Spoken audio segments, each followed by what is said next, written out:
Do not confuse this with treatment or mental health advice or direction.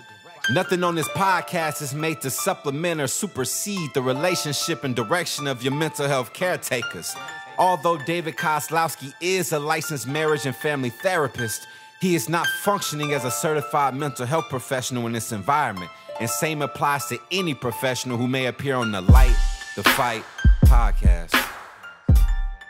Hey everybody, welcome to another episode of Light the Fight. And as you can see or hear by my voice, there's not a lot of light in this fight right now. Been struggling off and on with the cold and did a little traveling this week. So like usual, made things a little bit worse. It's probably a sinus infection because that's what happens to me every winter. Get a cold, can't shake it for a while, turns into a sinus infection, or as my wife calls it, a severe man cold. I complain. I ask her to do all these little things for me that I could do for myself. You know the deal. If you're a wife listening to this and you're married, or if you're a guy, you could empathize with me. So if you want to hit up my GoFundMe account, I'm just kidding. Today's episode, though, comes from a request of a father, and the request is an easy request for me to fill because I have answered this question or helped many families with this question throughout the course of my career. And because of the time of year, a lot of families are dealing with this thing called youth sports. If you're not currently dealing with it, you just got done with the season, or you're about to go into a season, or you're in the middle of a season of youth sports. And you may not be aware, but sometimes in youth sports, there is something called politics. And sometimes the politics is in your favor, sometimes it's not in your favor. Well, today's episode, I'm going to be talking about how do you approach a coach with a difficult situation. And the situation I'm referring to usually has to do with you do not feel your child is being treated fairly. They're not getting the playing time. They're not getting their dues that you feel they've deserved. And sometimes it's pretty obvious. So I'm going to answer this question, giving all of you parents out there the benefit of the doubt that something or let's put it this way, that your child is not being treated in the way that you think they should be treated. Now, I'm not referring to treated to like being mistreated or being treated badly or abused. I'm referring to your child isn't getting the opportunities to perform. Maybe your child in your assessment, and maybe other people on the team, other parents believe that your child should be playing a lot more, but for some reason, your child has fallen out of favor with the coach, or maybe the coach just favors someone else. In these situations, it always takes a certain amount of tact. It always takes a certain approach, how to come at a coach to help you get your message across and to ultimately influence the coach to at least consider your requests or take seriously what you feel is something that just hasn't been dealt with correctly. Now, there's a couple of things that you shouldn't do, and there's a couple of things that you should do. I'm going to start off with saying the things that you shouldn't do. You should not call the coach and say, I need to have a meeting with you. I need to take time out of your day, out of your life to give me a long, maybe a solid hour to sit down and to share with you all my gripes, my complaints, and to vent at you, the coach. That is not what I would suggest. Now, if we're talking about youth sports, the coach is either not getting paid, or if it's like a high school coach, they're getting paid so little. Really, their payment just covers some Christmas presents for their kids. Usually coaches in high school, if they get paid at all, they're being paid with a stipend. A stipend is just a couple checks here or there that they give them just for their time, but really it doesn't add up to, probably much more than 20 cents on the dollar. So these coaches, regardless of what their reason is to coach, the reason isn't going to be money. They're not doing it for the money. Maybe they want to become a college coach someday. Maybe their child is coaching. Maybe they just have a passion for coaching. But regardless of the situation, even if they're the head high school football coach, that's not enough money for them to make a living off of it. They're going to be a high school teacher and a high school football coach, and maybe either have some side businesses including or on top of those things. So they're not doing it for the money. So be very mindful that if you want to set aside time for the coach to take their time out of their life so that they can meet your concerns, that's probably not going to start off very well. Another thing, texting back and forth with the coach to sharing all your complaints, your concerns, your frustrations, I wouldn't suggest that either. Third, telling everyone else that is around the situation, other parents, other people, talking to everyone possible about how much you're frustrated with the coach, sharing all the unfair and unjust things that you feel that the coach has done, really venting to everyone that will listen. That is not good either, because even if you're talking to friends, people like to talk. It's called gossip. Even though someone may tell you, oh yeah, I agree with you, and I think what the coach is doing is wrong, there's a good chance that person, in just passing, is going to share your complaints with someone else. They may not share your complaints with the coach, but the person that they talk to, they may share with your coach, or they may share it with someone else who then shares it with your coach. Here in Utah, where I currently live and reside, I call this thing here in Utah, I call it Small Lake City. Exactly how it sounds. Everyone knows someone who knows someone. It's not going to be hard for this information to get back to the coach. And if you think the information is going to get back to the coach in the best, most civil, polite, proper way, that's not going to be likely either. It's going to usually come out in the most dramatic, most gossipy way, especially if someone direct quotes something that you said in one sentence. It could sound a whole lot worse. Or let's say you're venting to someone, you're pissed off and angry, and you're saying things in a way that you wouldn't normally say it to the coach.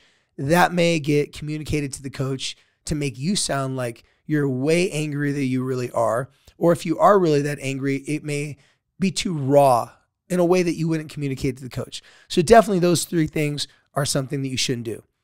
The final thing, the most important thing, is going to lead to my suggestion of what you should do. Fourth, you shouldn't be the one communicating to the coach whatsoever. I talk to a lot of teenagers, and when I talk to teenagers, a lot of times they'll tell me they're embarrassed by their parents talking to their coaches about them. If we're in a high school situation specifically, now, I can't say you shouldn't talk to the coach if you're an elementary school kid, because that's not right for your kid to have to articulate everything that they're feeling and thinking to the coach. But in certain younger levels, even in elementary school and middle school, you might want to coach your kid how to at least bring up certain things and ask the coach for help, stuff like that. And my suggestion I'm about to give may not be easy for a younger kid to do, so they might have to do it in small bits and pieces, but I'm mostly referring to high school age kids, teenagers.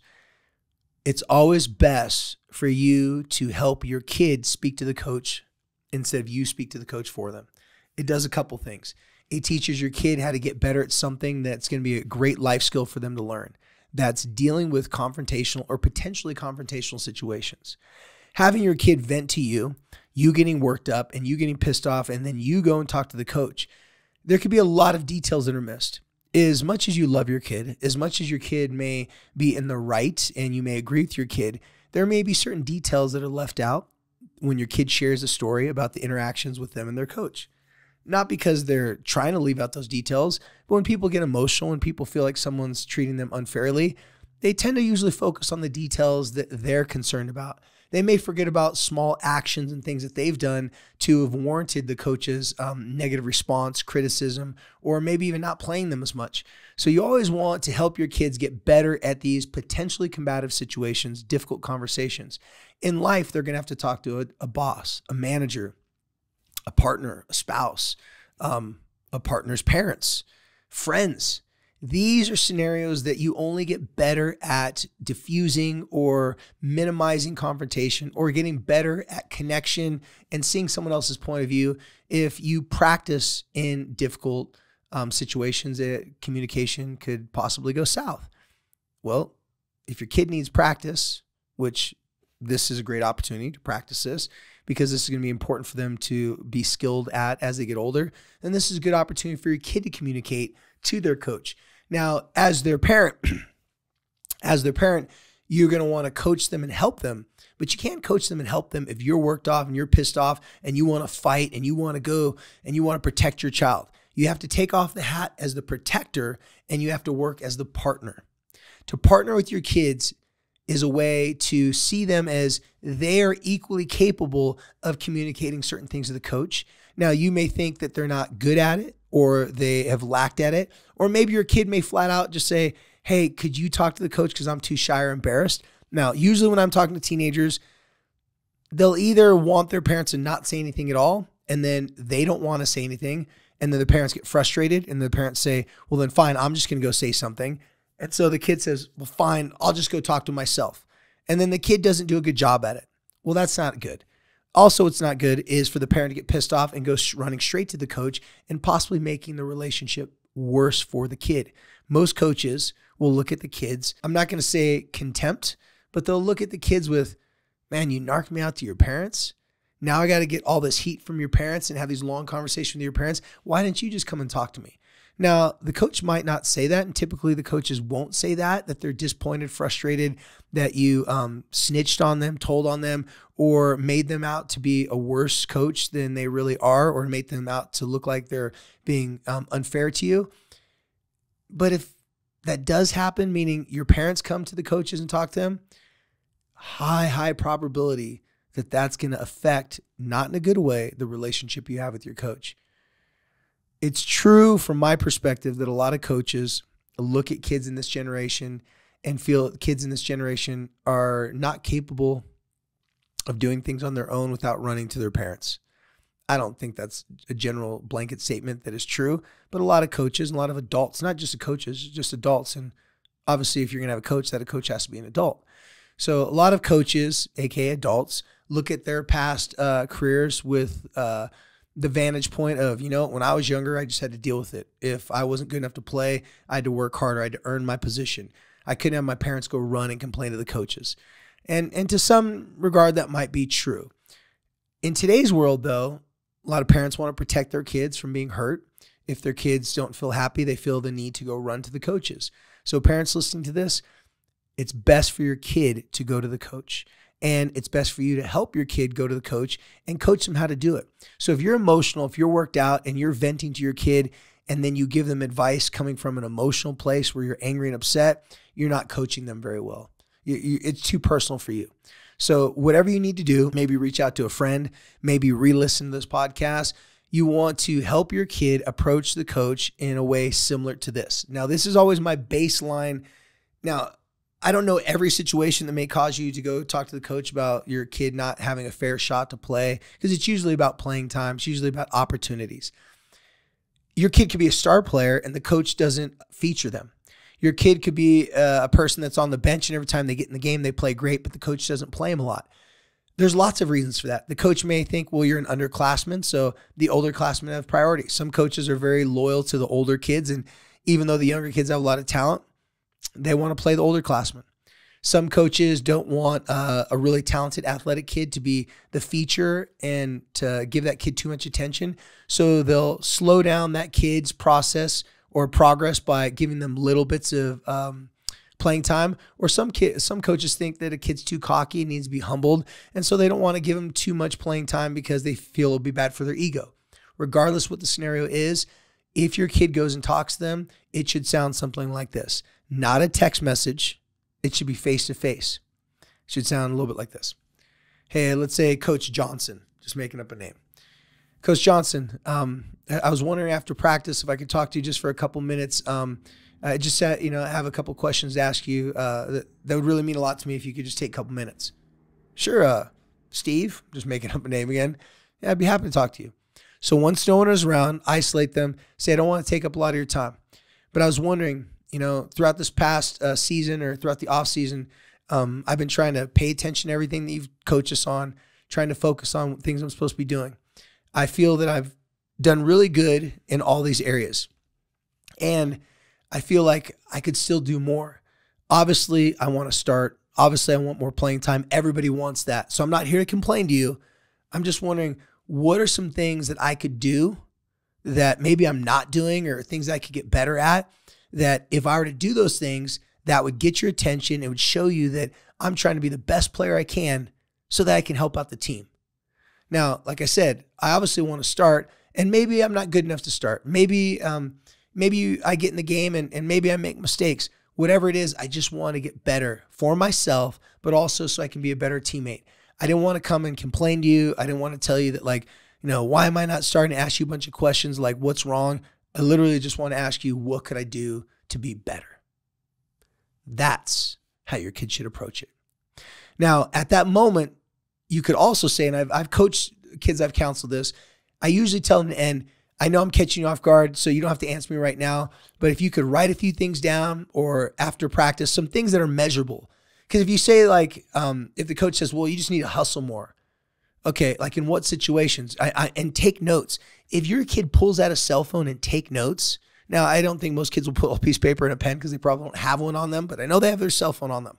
They take out their cell phone and say, can I take some notes of some things I need to work on? And they just approach it that way and take the notes. The coach is going to take note of them taking the notes. If your kid goes to them and goes to you and say, listen, I want to ask you these questions. And the reason why I want to do it, because I don't want, my parents or anything to do that. Cause I'm trying to handle my own business. Wow. The coaches that I've talked to that I've said, hey, listen, tell your students, or not students, tell your players if they have an issue to approach you like this. I've actually coached coaches to tell their teammates, hey, if you're unhappy with your playing time, if you're unhappy with all these different types of things, instead of complaining about it and talking about it in the locker room, ask to have a 5-10 minute meeting with me and we can talk about these things and I can give you some pointers, some ideas of things you can work on. And the coaches I've said this to, they said surprisingly, very few kids actually came up to them and took them up on that opportunity. However, the few kids that did, not only were they impressed that they had the courage to do it, because let me tell you guys, the teenagers that came to these coaches, by the way, I have a lot of friends who are coaches, so this is what I'm telling to do this. So my friends who are coaches said the few kids who came to them and said, hey, Coach Johnson, I was wondering if you could give me some pointers or some things I could do to work on to get better. Those few kids, the coaches were like this. I'm proud of these kids because that was hard, especially for a generation that is texting, that is, talking behind each other's backs on social media, complaining about the coaches.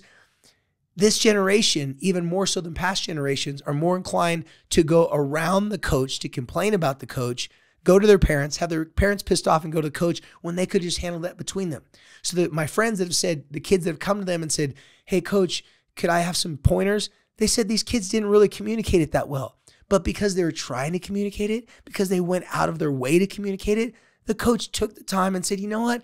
I'm going to help this kid out. And that meant a lot to them. It meant so much to them that they gave him extra encouragement. They said, remember in those notes that I gave you about what to do, write down these things.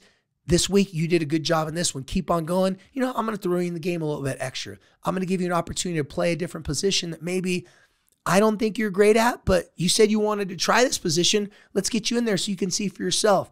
Experience and getting reps is important, not just on the field or on the court, but in the communication. Your kids are only going to get better at what they practice. If they get more practice at complaining, they become masterful complainers. If they get more reps in practice at communicating, they can become masterful communicators. And it really helps the coach see who's willing to do the extra work, because sometimes the work isn't just on the field or just on the court. It's in the communication. I think we all know in any relationship, and there is a relationship between coach and players and on teams, the chemistry of any relationship is so important. And you can't have great chemistry if you don't have great communication. And how are you supposed to have great communication if it's not being practiced and worked through? A lot of coaches, I had a guest on my OG Therapy podcast named Robert Johnson. He talked about a great story between him and his coach at the University of Utah, Morgan Scalley. They butted heads and they're going at each other. He thought Morgan Scalley hated him. He thought he didn't like him. Come to find out, once they sat down and talked it out, that wasn't the case at all. He was trying to teach him something that my friend Robert wasn't realizing he wasn't doing at that moment. Once they figured it out, now they're super close. Now he's like, oh my gosh, as a young man, I needed that. But if they didn't work it out and talk about it, he would have transferred, he would have went to a different school and have never had the opportunity to work through a difficult situation. So that's my advice for you guys today. Have your kids be the ones that communicate. And in order for you to help coach them to talk to their coach, then you have to be an example of the same things that you want them to communicate. You can't be angry and pissed off and only venting. You have to help them use their words. Well, first of all, help them find the right words. You can go back to this podcast as a little bit of an outline for that. Find the right words and then communicate it. And then it's up to your kids to follow through with it. A couple of these coaches say, yeah, I give these kids the pointers, the notes, they go. They don't follow through. They're still late to practice. They're not hustling. They're not doing all these other things. All right. hey, it's the kid's choice. They didn't have to fall through with it. So that's my suggestion for you guys, how to deal with coaches in youth sports, specifically as they get older in high school years. And I'm telling you guys, follow this little roadmap, and it is going to help you take a step back and hand the keys over to your kids, because they got to drive the vehicle of their life. And in this situation, sports is a great example and a great metaphor of life and relationships. As always, you guys, we're sponsored here by 1-800-CONTACTS. Thank you for 1-800 being our community sponsor. And until next time, thank you for helping us to light the fight.